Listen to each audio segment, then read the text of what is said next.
7h38 et comme tous les matins, Judith Mergui nous a rejoint en studio, toujours en forme. Bonjour Judith. Ilana, Christophe, bonjour et bonne année. Bonne année, vous nous l'avez déjà dit lundi, quand même, je rappelle, au retour des vacances. Et alors, on est en France ici, madame. Du bonne année, vous allez en bouffer jusqu'à août minimum, donc vous vous habituez. Donc vous allez nous souhaiter bonne année tous les matins comme ça. Eh ben oui, alors pourquoi vous préférez que je vous souhaite bonne nuit?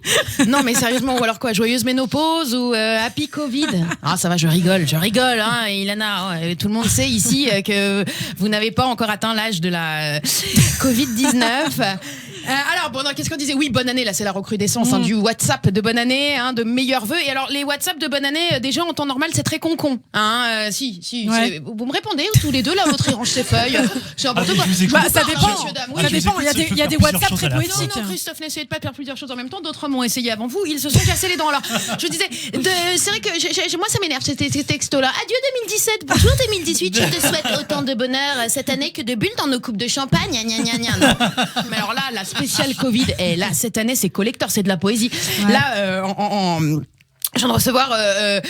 Oui, alors je sais que c'est chelou que des gens m'écrivent si tôt. C'est vrai que moi, je suis obligée de venir faire votre émission, Ilana, mais les autres gens, je sais pas pourquoi ils s'infligent ça. Enfin bon, bref. Donc là, j'ai reçu bonne année. Je vous le lis ou pas le message? Allez. Voilà. Bonne année, point d'exclamation. Bon, déjà, beaucoup trop de points d'exclamation pour 7h du matin. Voilà. Ensuite, smiley cotillon, emoji bouteille de champagne, boule de feu, emoji smiley cotillon. Alors là, deux options pour une introduction de texto aussi euphorique. Deux options. Soit la personne qui m'écrit est encore en train de réveillonner. Et alors là, donc on parle de stupéfiant puissant, parce que le 31, c'était il y a une semaine, les gars. Donc si le mec est encore en transe, moi je veux le numéro de son dealer.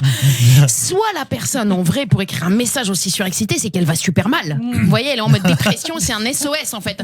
Là, mais personne n'est aussi joyeux à cette heure-là. Bah si, vous pas faux, Ilana. Vous voyez qu'elle dit pas avec des conneries, cette petite.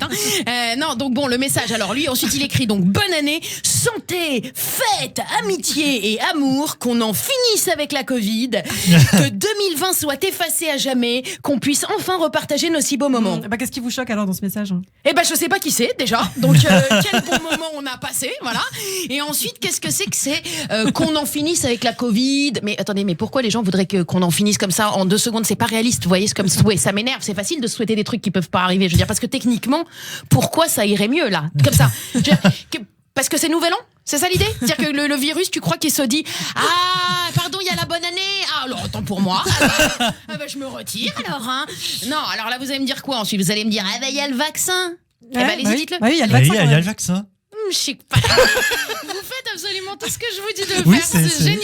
C'est génial. Levez les mains, levez les bras tous. Voilà, ils l'ont fait. Oui, ils le font en studio. Bravo, j'adore. Alors, cette tyrannie sur ce studio. Alors, donc non, je veux dire oui. Alors oui, il y a un vaccin. C'est vrai, certes. Ok, très bien. Mais les enfants, on n'éradique pas les trucs en 4 secondes 28. Je veux dire, même le petit Allemand moustachu là, qui était pourtant maniaque et hyper organisé, quand il a voulu faire un grand nettoyage, ça lui a pris plus de temps. Et pourtant, il était motivé, lui, pour éradiquer.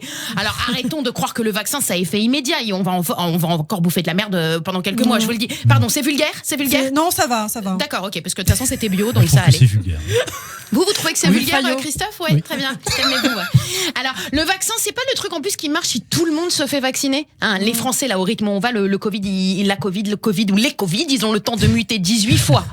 On en serait au 47e patient vacciné d'un vaccin obsolète et on sera toujours confiné. Et vous êtes pour ou contre le vaccin, Judith, alors? Moi, Ilana, vous m'avez bien regardé, j'ai une tronche de spécialiste en épidémiologie, sérieusement. Non, mais en France, je sais qu'en France, il faut toujours être pour ou contre un truc, contre la clope, pour la pipe. Enfin, voilà. Donc, moi, j'ai aucun courage pour prendre parti. Moi, je repère un peu les avis de la personne en face, en général, quand je discute avec quelqu'un, et j'acquiesce à tout ce qu'il dit. L'autre, en plus, il est content, du coup. En face, il croit que ses théories, elles font un carton avec moi. Et puis, avec un peu de chance, il va faire campagne ailleurs. Mais donc, vous changez d'avis plusieurs fois dans la journée, c'est pas très constant, ça?